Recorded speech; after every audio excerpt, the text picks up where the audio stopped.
안녕하세요. 홍프로 스포츠입니다. 적중하신 가족방분들 모두 축하드립니다. 홍프로 가족방에서 모든 경기, 언오버 및 핸디캡, 최종 조합 공유해드리고 있습니다. 적중률 높은 홍프로 가족방은 고정 댓글에 있는 링크로 문의해 주시기 바랍니다. 8월 25일 K리그 국내 축구 5경기 분석 시작하겠습니다. 첫 번째로 김천 상무대 대전 하나시티 경기 알아보겠습니다. 먼저 김천은 대구 상대로 지기는 했어도 당시에는 대구의 선수들이 워낙 단체로 폼이 좋았던 것이 중요하게 작용했다. 슈팅 20개로 상대를 두들기는 모습을 선보이기도 했고 특히 모재현도 폼이 상당히 좋았던 게 사실이다. 대전의 경우는 후반에는 스코어를 최대한 지키기 위해서 소극적인 성향을 보이는 편인데 이를 노려서 김천이 주도권을 잡는 것을 상정해 볼 수 있을 것으로 본다. 이어서 대전은 2연승을 기록하고 있다. 하지만 패턴이 지속되고 있는 것이 문제라고 할 수 있는데 선제골은 어느 정도 나오고 있지만 이를 지키기 위해서 소극적인 운영을 하다가 대전이 상대에게 공격권과 실점까지 내주는 모습을 보인다. 최근 두 경기에서는 추가골이 나오면서 결국 승리를 찾아오고 있지만 황선홍 감독이 공격적인 전술을 일관적으로 유지하고 있는 흐름은 아니라고 보고 있다. 김천의 지난 패배의 이유가 경기력이 좋지 못했다고 보기는 어려울 것이다.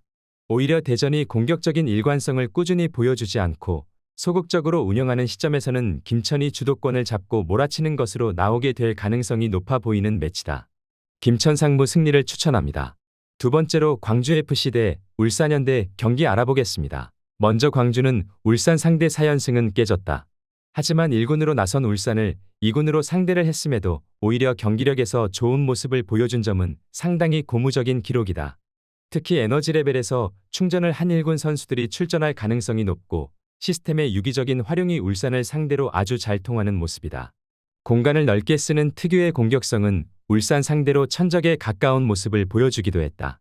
이어서 울산은 1군 선수들의 에너지 레벨이 우려스러운 상황이다.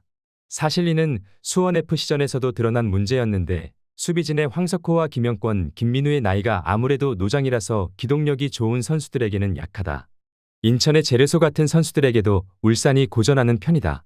결국 광주가 공간을 빠르게 찢어버리는 상황에 대한 대응 능력은 보장이 어렵고 이 경기에서는 주민규도 퇴장으로 나올 수가 없는 상황이다.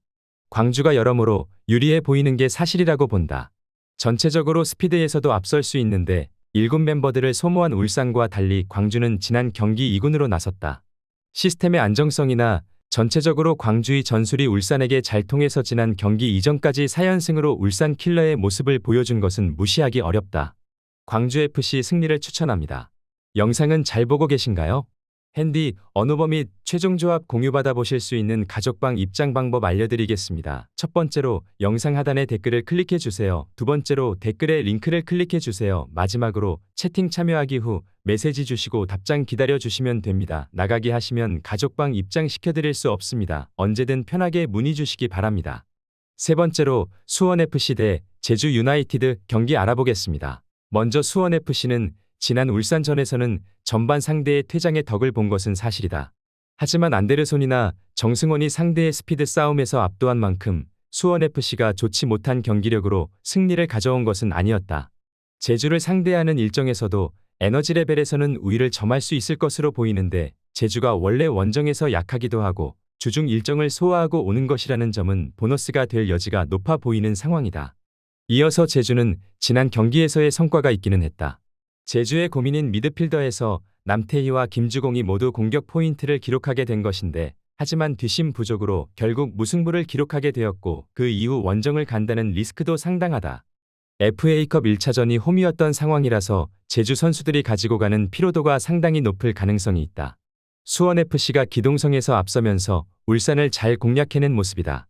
제주가 FA컵을 홈에서 하고 바로 주말에 수원으로 움직여야 하는 상태다. 결국 제주 선수단의 피로도가 상당히 더해질 수밖에 없는 상태로 본다. 그나마 제주가 미드필더에서 공격 포인트가 나왔던 점은 긍정적이었다. 수원FC 승리를 추천합니다. 네 번째로 성남FC 대 FC 안양 경기 알아보겠습니다. 먼저 성남은 김혜훈 대행이 주도하는 축구에 대한 강조를 했는데 김혜훈 감독의 말이 무색하게도 현재 팀을 이끌 감독이 없다. 천안전 무승부 이후에 김혜훈 대행이 감독 대행 업무를 종료하고 다시 전력 강화 실장으로 되돌아가기 때문이다. 아직 사령탑이 누구로 임명될지조차 결정된 것이 없고 사실 주도하는 흐름에서도 공격은 몰라도 수비는 늘 아킬레스 건이라고 할 만한 모습이다. 이어서 안양은 흐름은 상당히 공격적이다.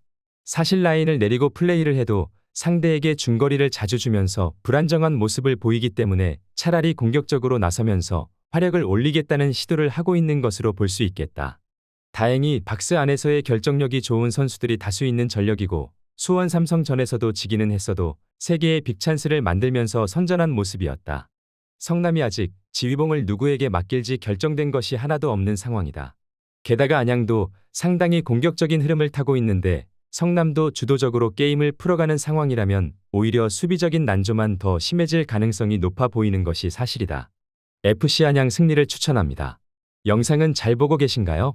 핸디, 언어버 및 최종 조합 공유받아 보실 수 있는 가족방 입장 방법 알려드리겠습니다. 첫 번째로 영상 하단에 댓글을 클릭해 주세요. 두 번째로 댓글에 링크를 클릭해 주세요. 마지막으로 채팅 참여하기 후 메시지 주시고 답장 기다려 주시면 됩니다. 나가기 하시면 가족방 입장 시켜드릴 수 없습니다. 언제든 편하게 문의 주시기 바랍니다.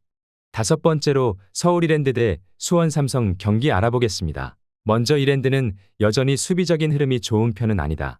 다만 이랜드의 감독인 김도균이 수원 삼성의 저승사자라는 점은 상당히 의미심장한 대목이다. 수원FC에서도 수원 삼성을 공격과 압박으로 상대하면서 10승 1무 3패라는 전적을 기록하고 있다. 물론 변성환호에서의 수원 삼성은 처음 만나는 것이기는 한데 수원 삼성도 최근에는 약점이 없지는 않은 모습이다. 이어서 수원은 색채는 측면에서 상대를 무너뜨리는 것과 활발한 활동량 및 트랜지션이다. 다만 빌드업을 하는 상황에서 전남이나 안양의 강한 압박에 실수를 내주는 등 아직은 압박에 대응하는 흐름이 완숙해진 모습은 아니다. 팀의 체급으로 꾸역꾸역 승리를 거두고 있기는 하지만 이랜드도 전체적으로 압박 라인을 쭉 끌어올리는 성향이라는 점은 상당한 변수가 될 수 있을 것으로 보인다. 변성환 감독의 색채가 상당히 두드러진 팀이 된 수원 삼성이다. 다만 강한 압박에 빌드업 상황에서 나오는 실수가 나오고 있는 흐름이기도 하고 특히 이랜드의 김도균 감독은 수원 삼성을 상대로 난전을 일으키면서 우세한 흐름을 잘 잡아가는 감독이다. 무승부를 추천합니다.